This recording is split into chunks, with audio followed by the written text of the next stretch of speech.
નમસ્કાર વિદ્યાર્થી મિત્રો, ઘરશાળા બુનિયાદી શિક્ષણ વિભાગની યુટ્યુબ ચેનલમાં હું મકવાણા દર્શના આપ સૌનું ધોરણ 4માં સ્વાગત કરું છું. બાળ મિત્રો, આજે આપણે દ્વિતીય સત્રની આપણી જે 7મી કવિતા છે ઝૂલા, એના વિશે અભ્યાસ કરવાનો છે. બરાબર છે.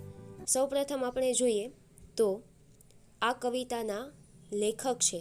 કવિતાના લેખક ન કહેવાય પણ શું કહેવાય, કવિતાના કવિ, એટલે કે જેમણે આ કવિતા લખી છે એમનું નામ શું છે? રામ સિંહાસન સહાય. શું નામ છે? રામ સિંહાસન સહાય. તો આ કવિતામાં શેની વાત કરવામાં આવી છે એની આપણે વાત કરીએ તો એક નાનકડું બાળક છે એ પોતાની મમ્મીને કહે છે કે મમ્મી, આજે મને તું હિંચકો બાંધી દે, મારે એના ઉપર ઝૂલવું છે. ત્યાર પછી એ બાળક છે એ હિંચકો હિંચતા હિંચતા કેવી કેવી કલ્પના કરે છે, એટલે કે ક્યાં ક્યાં એ બાળક પહોંચી જાય છે, એની સરસ મજાની વાત આ કવિતામાં આપણને કરવામાં આવી છે. હવે તમે જુઓ તો શરૂઆતમાં આપણને આ કવિતામાં શું આપેલું છે એના વિશે કહ્યું છે તો કે પ્રસ્તુત કવિતા રામ સિંહાસન સહાય મધુર રચિત હે. એટલે કે આ જે કવિતા છે એના કવિ કોણ છે? રામ સિંહાસન સહાય. કવિ એટલે કે જેણે આ કવિતા લખી છે એ વ્યક્તિ. બરાબર છે. હવે અહીંયા જુઓ મધુર, તો એનું શું થયું? ઉપનામ. એટલે કોઈ પણ કવિ હોય એને એક અલગ નામ આપવામાં આવે તો એને શું કહેવાય? ઉપનામ. ત્યાર પછી આગળ જોઈએ, બચ્ચો કો ઝૂલે સે લગાવ હોતા હૈ. એટલે કે બાળકોને હિંચકા સાથે લગાવ હોય છે, એટલે કે એમને હિંચકવું ખૂબ જ ગમે છે. झूले पर चढ़कर बच्चे क्या क्या कल्पना करते हैं, इसका विवरण कविता में दिया गया है.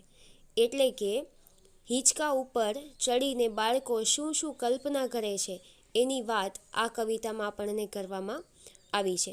હવે સૌ પ્રથમ આ કવિતા છે એ હું તમને વાંચીને સંભળાવું છું, ત્યાર પછી આપણે એનું અનુવાદ અને ત્યાર પછી એ કવિતા છે એ સમજવાની રહેશે. જુઓ, अम्मा आज लगा दे झूला, इस झूले पर मैं झूलूंगा, इस पर चढ़कर ऊपर बढ़कर आसमान को मैं छू लूँगा, झूला झूल रही है डाली, झूल रहा है पत्ता पत्ता, इस झूले पर बड़ा मज़ा है, चल दिल्ली ले चल कलकत्ता, झूल रही नीचे की धरती, उड़ चल उड़ चल उड़ चल उड़ चल, बरस रहा है रिमझिम रिमझिम, उड़कर मैं लूटूं दल बादल. તો આ હતી આપણી કવિતા. હવે ત્યાર પછી નીચે તમે જુઓ તો આપણને 3 શબ્દાર્થ આપેલા છે એ જોઈ લઈએ, જેના કારણે જ્યારે આપણે આ કવિતાનું ગુજરાતી અનુવાદ કરીએ તો આપણને સરળતા રહે. જુઓ, પહેલું છે ઝૂલા. તો એને શું કહેવાય? તો કે પાલના અથવા તો હિંડોલા, જેને આપણે ગુજરાતીમાં કહીએ છીએ હિંચકો. પત્તા, તો એનો અર્થ શું થાય? પર્ણ, ગુજરાતીમાં કહીએ તો પાન અથવા તો પાંદડા. આસમાન, તો એનો અર્થ થાય આકાશ. જુઓ, હવે આપણે આ કવિતાનું ગુજરાતી અનુવાદ કરીએ. કવિતા 7 ઝૂલા એટલે કે હિંચકો. એના કવિ કોણ છે? રામ સિંહાસન સહાય, જેનું ઉપનામ છે મધુર. કરીએ આપણે શરૂઆત. તો કે પ્રસ્તુત કવિતા રામ સિંહાસન સહાય મધુર રચિત હે. એટલે કે આ કવિતા રામ સિંહાસન સહાય એટલે કે મધુર દ્વારા રચવામાં આવી છે. બચ્ચો કો ઝૂલે સે લગાવ હોતા હૈ. એટલે કે બાળકોને હિંચકા સાથે પ્રેમ હોય છે. झूले पर चढ़कर बच्चे क्या क्या कल्पना करते हैं, इसका विवरण कविता में दिया गया है. એટલે કે હિંચકા ઉપર બેસીને બાળકો શું શું કલ્પનાઓ કરે છે એના વિશે આ કવિતામાં આપણને કહેવામાં આવ્યું છે. કવિતાનું ગુજરાતી અનુવાદ કરીએ. અમ્મા આજ લગા દે ઝૂલા, ઇસ ઝૂલે પર મેં ઝૂલુંગા. અમ્મા એટલે માં, ઝૂલા એટલે કે હિંચકો, ઝૂલુંગા એટલે કે હિંચકવું. બરાબર છે. તો ગુજરાતી શું થાય? તો કે માં આજ બાંધી દે હિંચકો, એ હિંચકે હું હિંચકીશ.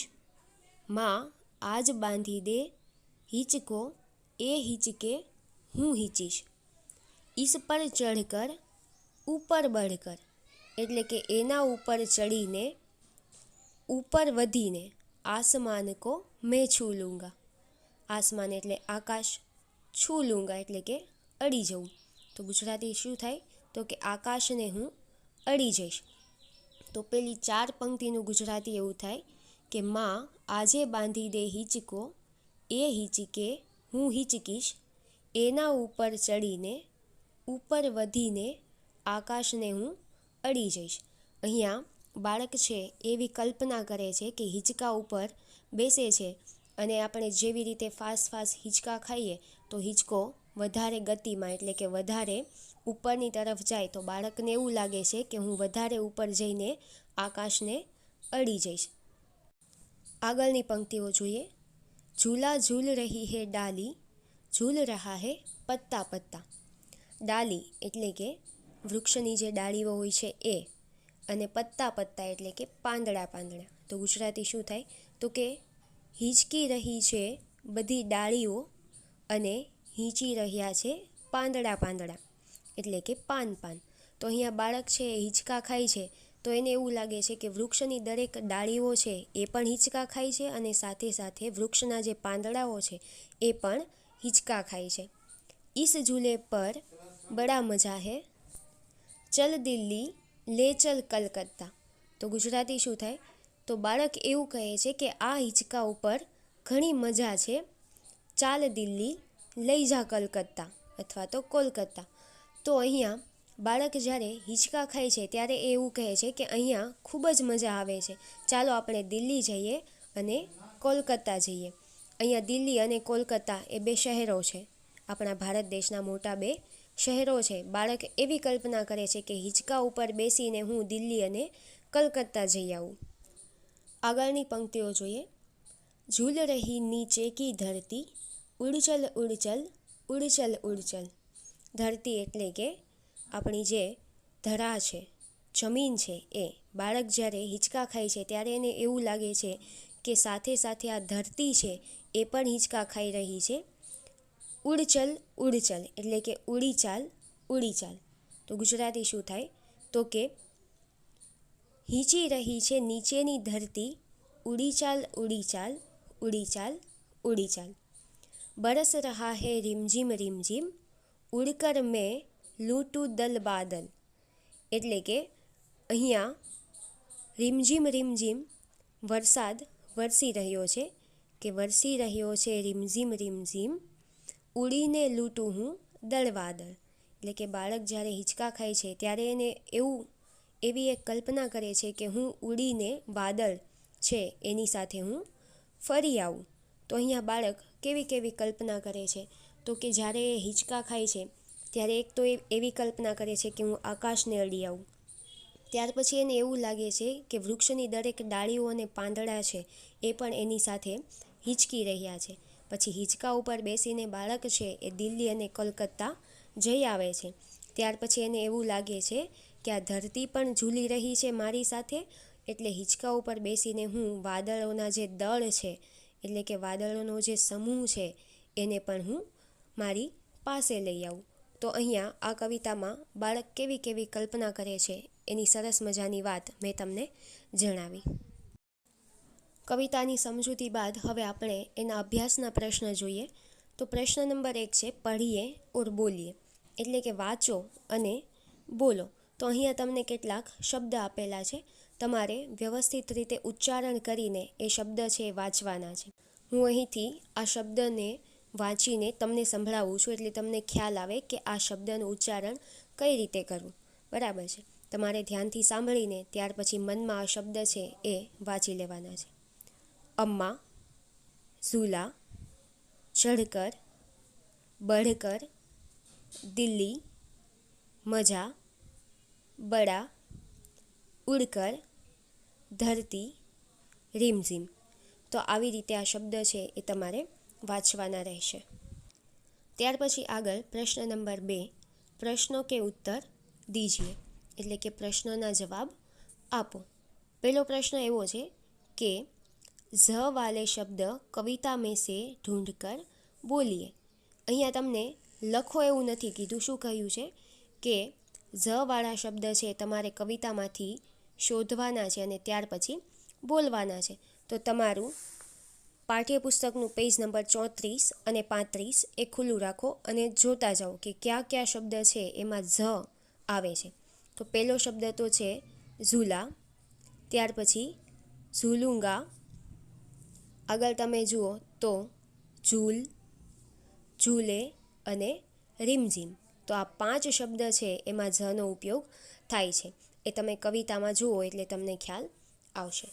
ત્યાર પછી પ્રશ્ન નંબર 2, આપને કહા કહા ઝૂલે દેખે હે, એટલે કે તમે ક્યાં ક્યાં હિંચકાઓ જોયા છે. તો હવે સ્વાભાવિક છે કે આપણે હિંચકા ક્યાં જોયા હોય, તો એક તો નાનું બાળક છે એનું ઘોડિયું છે એ આપણે જોયું હોય, ત્યાર પછી ઘરમાં હિંચકો હોય, અથવા તો બગીચામાં હોય, પછી સ્કૂલમાં હોય, સર્કસ અથવા તો કોઈ મંદિર છે ત્યાં પણ આપણને હિંચકા જોવા મળે છે. તો આના જવાબમાં આપણે લખવાનું છે કે મેને ઘર મેં બચ્ચો કે પાલને, પાલને એટલે કે ઘોડિયા, ઘર કે ઝૂલે, બગીचे के झूले, स्कूल के झूले, सर्कस और मंदिर के झूले देखे हैं. ત્રીજો પ્રશ્ન, आप किस तरह के झूले में झूले हैं, એટલે કે તમે કેવા પ્રકારના હિંચકામાં હિંચક્યા છો. તો તમે સૌ નાના હોય ત્યારે તમે બધા એક તો ઘોડિયામાં હિંચક્યા હોય, ત્યાર પછી તમે ગાર્ડનમાં જાઓ, બગીચામાં, ત્યાં પણ હિંચક્યા હોય, સ્કૂલમાં પણ ઘણી વખત જો મેદાનમાં હિંચકાઓ હોય તો ત્યાં પણ તમે હિંચક્યા હોય. તો ત્રીજાના જવાબમાં તમારે લખવાનું છે કે મેં પલને મેં, ઘર કે व बगीचे के झूले में, स्कूल के झूले में झूला हूँ. चौथो प्रश्न, पहली बार झूला झूलने का अनुभव बताइए, એટલે કે પહેલી વખત તમે જ્યારે હિંચક્યા તેનો અનુભવ તમારે અહીંયા લખવાનો છે. હવે પહેલી વખત આપણે જ્યારે હિંચકા ઉપર બેસીએ તો સ્વાભાવિક છે કે આપણને થોડોક ડર લાગે. નાના બાળકને તમે હિંચકા ઉપર બેસાડો તો એ બી જાય. તો તમારો અનુભવ એટલે કે પહેલી વખત તમે જ્યારે હિંચકા ઉપર બેસ્યા ત્યારે તમને કેવું લાગ્યું. તો એવું થાય કે પહેલી વખત બેસીએ ત્યારે આપણને થોડોક ડર લાગે, પછી જેમ જેમ આપણે હિંચકા હિંચકતા જઈએ એમ એમ આપણો ડર છે એ દૂર થતો જાય અને આપણને હિંચકા ખાવાની ખૂબ જ મજા આવે. બરાબર ને. તો આ અભ્યાસના જે પ્રશ્ન 1 અને 2 છે એ તમારે તમારી બુકમાં લખવાના નથી, પણ સમજીને એના જવાબ જો આપણને ક્યારેક કોઈ પૂછે તો તમને આવડવા જોઈએ. ત્યાર પછી સ્વાધ્યાયના પ્રશ્ન છે એ હવે આપણે આગળના વિડીયોમાં જોઈશું. આશા રાખું છું કે તમને આ કવિતા 7 છે એ વ્યવસ્થિત રીતે સમજાઈ ગઈ હશે.